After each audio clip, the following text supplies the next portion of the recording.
বিসমিল্লাহির রহমানির রহিম। আসসালামু আলাইকুম। সুপ্রিয় ষষ্ঠ থেকে দ্বাদশ শ্রেণীর শিক্ষার্থীরা, আজকে আমি তোমাদের সাথে আলোচনা করব কিভাবে জ্যামিতিক ক্ষেত্রফল নির্ণয়ের সূত্রগুলো বের করা যায়, বা আমরা সূত্র মুখস্থ না করে একটা সূত্র থেকে টেকনিক দিয়ে কীভাবে জ্যামিতির সকল ক্ষেত্রফল নির্ণয়ের সূত্রগুলো বের করা যায় সেই বিষয় নিয়ে আলোচনা করব।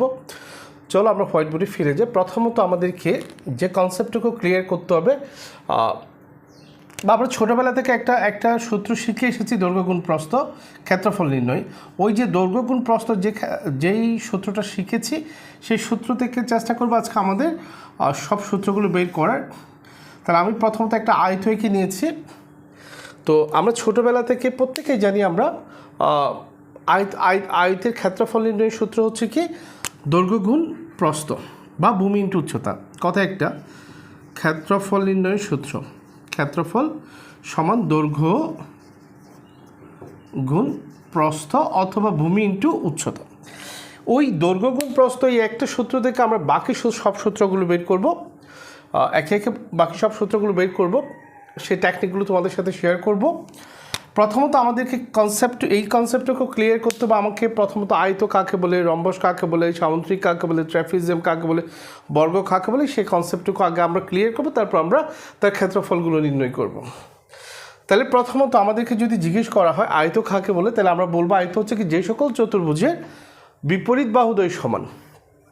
কারণ এই বাহু যত, এইটাকে যদি আমরা এ ধরি তাহলে আমার একইভাবে এইটাও এটাকে যদি বি ধরি তাহলে একইভাবে এইটাও বি।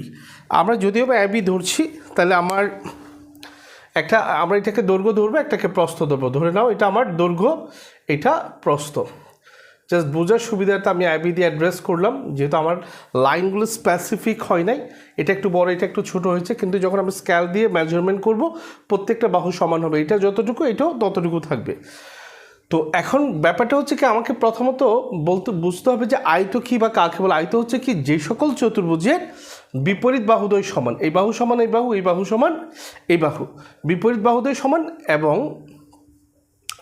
কর্ণদ্বয় সমান। এখন কর্ণদ্বয় সমান কেন বলছি, অনেকেই বা অনেক শিক্ষক বলতে শুনেছি যে সকল চতুর্ভুজের বিপরীত বাহুদ্বয় সমান তাকে আয়ত বলে, আবার যে সকল চতুর্ভুজের বিপরীত বাহুদ্বয় সমান তাকে সামুদ্রিক বলে। কিন্তু ব্যাপারটা হচ্ছে সামুদ্রিক আর আয়তের মধ্যে তো পার্থক্য আছে, যেমন বর্গ এবং রম্বসের মধ্যে পার্থক্য আছে। কিন্তু আবার ওভাবে বলা যায় প্রত্যেকটা বর্গ বলি, রম্বস বলি, সামুদ্রিক বলি, আয়ত বলি, প্রত্যেকটাই সামুদ্রিক। কিন্তু এদের ভিতর তো আবার যেহেতু ক্লাসিফিকেশন আছে, তাহলে আমরা প্রত্যেকটা জিনিসকে স্পেসিফাই করব কোনটা কি। তাইলে ওইটা করতে গেলে প্রথমত আমাদেরকে পাশে আমি একটা সামুদ্রিক অঙ্কন করি। সামুদ্রিক অঙ্কন করলে, অথবা এটাও বলা যেতে পারে আমার যে আয়তটা আছে সেই আয়তটাকে আমি একটু যদি চাপাই দিই, এইভাবে করে যদি একটু চাপাই দিই, তাহলে আমার আয়তটা কী হয়ে যায়, সামুদ্রিক হয়ে যায়।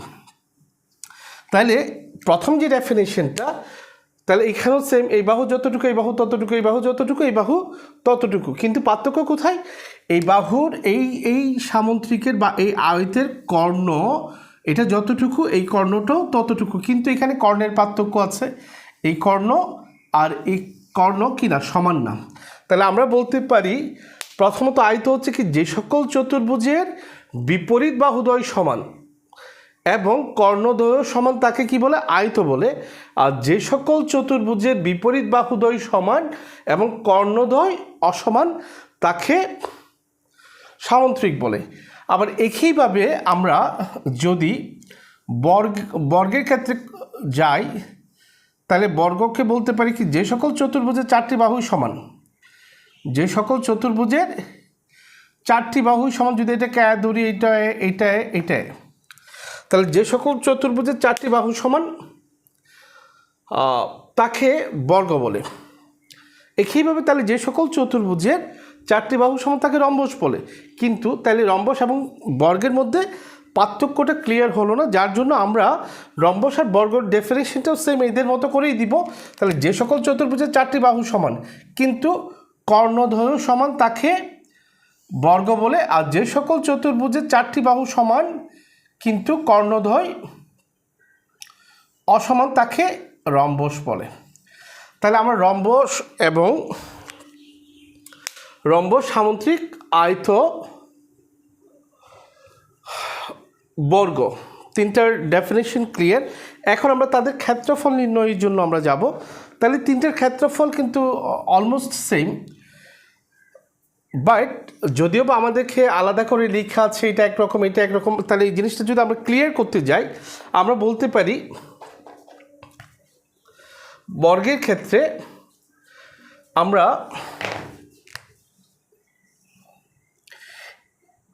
এইটাকে যদি আমরা দৈর্ঘ্য ধরি, এটাকে যদি প্রস্থ ধরি, তাহলে এটার ক্ষেত্রফল কি হয়? দৈর্ঘ্য গুণ প্রস্থ।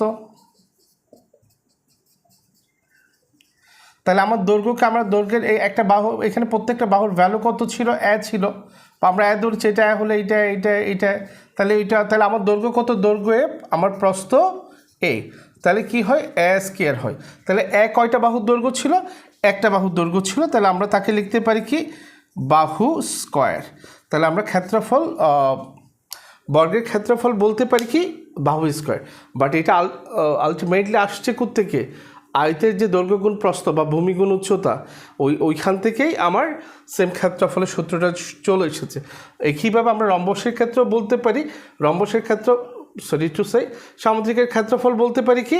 দৈর্ঘ্য গুণ প্রস্থ, বা তুমি চাইলে তাকে বলতে পারো ভূমি গুণ উচ্চতা। তাহলে একটু লক্ষ্য করো, আমরা যেটাকে দৈর্ঘ্য ধরছি তাহলে সেটা তো ভূমি, আবার যেটাকে প্রস্থ ধরছি সেটা তো উচ্চতা। তাহলে তুমি চাইলে এটাকে ভূমি ইন্টু উচ্চতা বলতে পারো, ভূমি গুণ উচ্চতা বলতে পারো, কোনো সমস্যা নেই, একই কথা। তাহলে আমরা চাইলে বলতে পারি দৈর্ঘ্য গুণ প্রস্থ অথবা ভূমি ইন্টু উচ্চতা, যে কোনোটা বলা যেতে পারে ক্ষেত্রফল নির্ণয়ের ক্ষেত্রে। এখন একটু চিন্তা করো, আমরা এগুলো মুছে দিচ্ছি। আমাদেরকে যে বিষয়টা ক্লিয়ার করতে হবে সেটা হচ্ছে কি? ত্রিভুজ। এই যে আমার এই আয়ত যেটা আছে, আয়ত যেটা আছে, এই আয়তের, আচ্ছা আমরা মুছেই ফেলি। আমার আয়তের ক্ষেত্রফলের সূত্র কি ছিল? এটা ছিল আমার আয়ত। এই আয়তের ক্ষেত্রফলের সূত্র ছিল কি? দৈর্ঘ্য গুণ প্রস্থ। এখন আমি যদি এই আয়তটাকে যদি কেটে ফেলি অর্ধেকে মাঝখানে, তাহলে আলটিমেটলি যদি আমি এই জিনিসটাকে যদি এইভাবে দেখি, এইভাবে না দেখে, তাহলে এটা আমার কি? অর্ধেক আয়ত।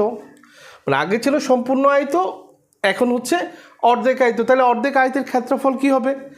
অর্ধেক দৈর্ঘ্য গুণ প্রস্থ, মানে হাফ দৈর্ঘ্য গুণ প্রস্থ। এখন এই যেটাকে আমরা হাফ আয়ত বলছি বা অর্ধেক আয়ত বলছি, এটাকে অন্যভাবে যদি আমরা একটু করে দেখি, তাহলে এখানে কয়টা বাহু? তিনটা বাহু। তাহলে তিনটা বাহু হইলে কি হয়? এটা ত্রিভুজ হয়। তাহলে আলটিমেটলি আমরা ত্রিভুজের ক্ষেত্রফলের সূত্রটাও কোত্থেকে পেয়ে গেলাম? আয়ত থেকে পেয়ে গেলাম। তাহলে আমাদেরকে, আমরা জানি কি ছোটোবেলা থেকে আমরা শিখে এসেছি কি? ত্রিভুজের ক্ষেত্রফল নির্ণয়ের সূত্র কি? হাফ ভূমি ইন্টু উচ্চতা বা হাফ দৈর্ঘ্য গুণ প্রস্থ। তাহলে এই যে অর্ধেক আয়ত থেকে যে ভ্যালুটা পেয়েছি, সেটাই আমার ত্রিভুজের ক্ষেত্রফলের সূত্র, হাফ দৈর্ঘ্য গুণ প্রস্থ অথবা হাফ ভূমি ইন্টু উচ্চতা। তাহলে আমার দৈর্ঘ্যই হচ্ছে ভূমি, এই দৈর্ঘ্যই হচ্ছে ভূমি, দৈর্ঘ্য অথবা ভূমি। আর আমার প্রস্থ যেটা, এই প্রস্থ মানে হচ্ছে কি? উচ্চতা। তাহলে আমাকে কি আর ত্রিভুজ নির্ণয়ের জন্য আলাদা করে সূত্র শিখতে হবে? তাহলে আমরা সেখান থেকে ত্রিভুজ নির্ণয়ের ক্ষেত্রফলের সূত্রটাও পেয়ে গেলাম। এখন প্রশ্নে আমরা আসি ট্র্যাপিজিয়ামের ক্ষেত্রে। আচ্ছা, তাহলে ট্র্যাপিজিয়ামটা কেমন? ট্র্যাপিজিয়ামটা হচ্ছে,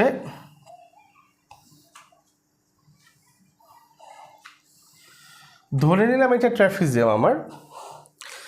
এই ট্র্যাপিজিয়ামের ক্ষেত্রফলের সূত্র হচ্ছে দৈর্ঘ্য গুণ প্রস্থ। আমরা এটার ক্ষেত্রফলের সূত্র কি? দৈর্ঘ্য গুণ প্রস্থ বা ভূমি ইন্টু উচ্চতা। এখন আমি প্রশ্ন হচ্ছে, আমার উচ্চতা নিয়ে কোনো কমপ্লেইন নাই। আমার উচ্চতা এখানে যত, এখানে যত, এখানে যত, প্রত্যেক জায়গায় উচ্চতা সেম। কিন্তু আমার অবজেকশনটা কোথায়? ভূমি নিয়ে। আমি কি ভূমি এঁকে ধরবো নাকি ভূমি এঁকে ধরবো? যেহেতু আমার ভূমি এঁকে ধরলে ভূমি ছোট হয়ে যায়, এঁকে ধরলে আমার ভূমি বড় হয়ে যায়, তাহলে আমি স্পেসিফিকলি ভূমি আমি এঁকেও ধরতে পারছি না, এঁকেও ধরতে পারছি না। যখন কোনো বিষয় নিয়ে এইভাবে সমস্যার সৃষ্টি হবে তখন আমরা কি করব, তাকে অ্যাভারেজ করব। তাহলে আমি প্রথমত উপরের ভূমিটাকে নিলাম, উপরের ভূমি কত এ, নিচের ভূমি কত বি, দুইটাকে আমি কি করব, যোগ করে অ্যাভারেজ করব। কয়টা বাহু ছিল? 2টা বাহু, তাহলে 2 দ্বারা ভাগ দিব। তাহলে এই 2 দ্বারা ভাগ দিলে a + b/2, এটাই হচ্ছে আমার ভূমি বা দৈর্ঘ্য। এখন আমার উচ্চতা বা প্রস্থ মানে কি উচ্চতা, এই উচ্চতা নিয়ে কি, উচ্চতা কত, আমরা উচ্চতা ধরে নিলাম h, তাহলে আমি এখানে লিখে দিলাম কি h। তাহলে আমার এটার ক্ষেত্রফল লিখতে পারি, ট্রাপিজিয়ামের